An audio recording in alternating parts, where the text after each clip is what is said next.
إخواني أخواتي مستمعين الأوفياء، أسعد الله أوقاتكم بكل خير أينما حللتم وارتحلتم عبر بقاع العالم. كنجدد لكم الترحاب في هذا الفيديو المتجدد عبر قناتكم الإخبارية المتواضعة إكراك.ام نيوز مع أخوكم كريم. مرحبا بكم، مرحبا بالزليجية العياشة الملكيين، مرحبا بكم أينما تواجدتم. هذا الفيديو اللي حصري واستثنائي اللي غنسفوا لكم فيه واحد الخبر خطير جدا، خبر فيه تصرفيقه للكابرانات، خبر فيه صفعه مدويه لدوله طابورستان لتبنياه ولشنقريحينياه. صدمه ما كان كيتوقع حتى واحد، ولكن انا سبق ليا وقلت لكم كاينه شي حاجه كتطبخ في الكواليس من طرف روسيا، وقلت لكم ما غنسبقش الاحداث ونعلن عليها، واليوم ها هو تم الاعلان عليها. قبل ما نقول لكم شنو كاين غنقرا لكم نص المقال.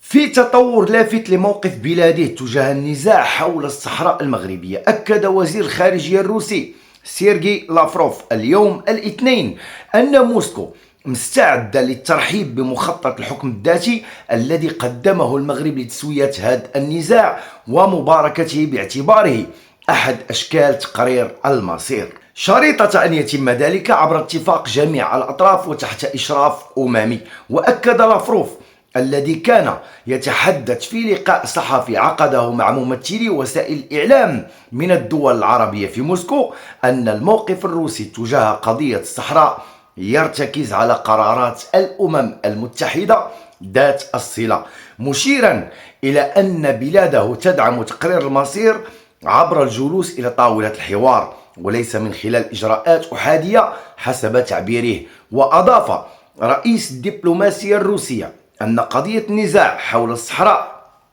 كانت مطروحة على الطاولة منذ 5 عقود، وكان الحل المطروح حينها لتسويتها هو خيار الاستفتاء، غير أن الواقع تغير لاحقا، مشددا على أن مخطط الحكم الذاتي اللي اقترح وتقدم به المغرب يمكن أن يكون حلا ناجحا إذا حظي بموافقة الأطراف المعنية وأشرفت عليه هيئة الأمم المتحدة.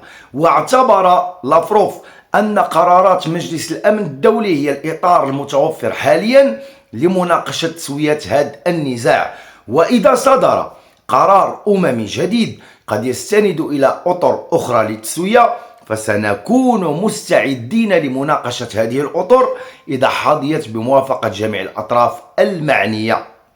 يأتي هذا الموقف الروسي الجديد قبل أيام قليلة من انعقاد جلسة مجلس الأمن الدولي المرتقبة يوم 31 أكتوبر من هذا الشهر اللي احنا فيه الآن، التي ستخصص لمناقشة آخر التطورات المتعلقة بالوضع في الصحراء المغربية، إضافة إلى بحث مستقبل بعثة الأمم المتحدة في الصحراء اللي هي المينورسو، ما يعكس أهمية توقيت التصريحات الروسية وتأثيرها المحتمل على دينامية النقاش الدولي حول النزاع.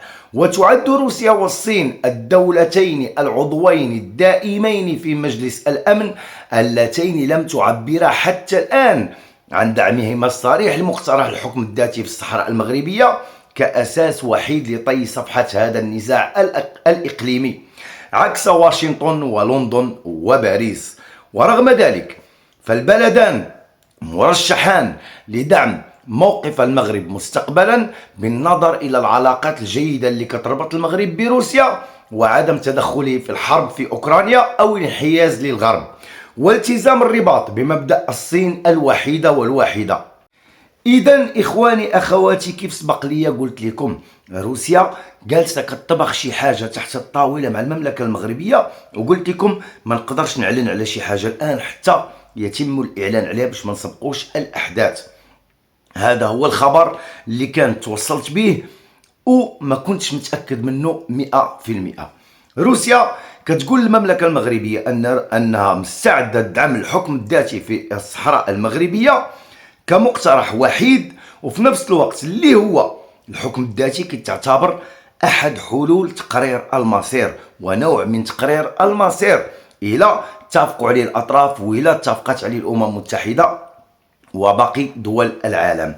إذا روسيا في سابقة كتقوم بالاعتراف بأنها تدعم الحكم الذاتي وغادي تدعم الحكم الذاتي وما غتصوتش ضد المملكة المغربية وغتكون مع القرار الأممي. وأنا متأكد أن القرار الأممي حتى هو فيه شي حاجة كتطبخ تحت الطاولة وخلف الكواليس. زيد على ذلك الصين اللي كانت الخارجية المغربية تلاقات مع الخارجية الصينية بالصين وأكدت لها أنها تدعم الصين الواحدة في ملف انفصال تايوان، والصين وعدت المملكة المغربية أنها أيضا معمرها غادي تقيس الوحدة الترابية المغربية وأنها غتدعم الوحدة الترابية المغربية. إذا إخواني أخواتي، ما بقى ما يتخبى، ما بقى ما يتدرج. روسيا خرجت لها نيشان والصين جايه هي تخرج لها نيشان، وفين يديو وجوههم الكراغيله والكبرانات فين ما كيفيقوا كيشدوا غير التصرفيق، وفين ما كيدوروا ما كيلقاو غير التصرفيق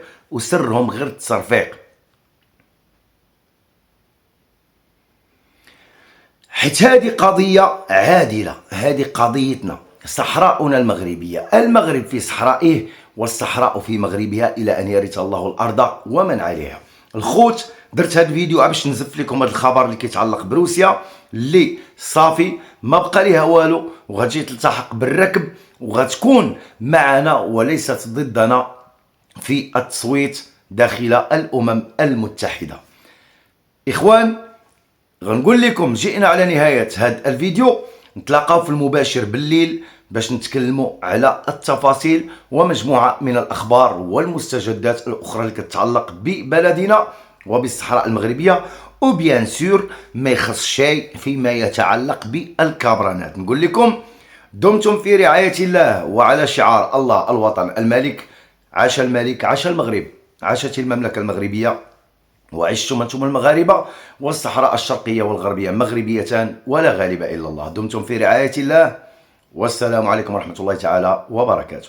صحراء مغربية وعليك نموت، سادس ملكنا في قلبي منحوت. صحراء مغربية وعليك نموت، سادس ملكنا في قلبي منحوت. مغربية مغربية، صحراء مغربية وعليك نموت.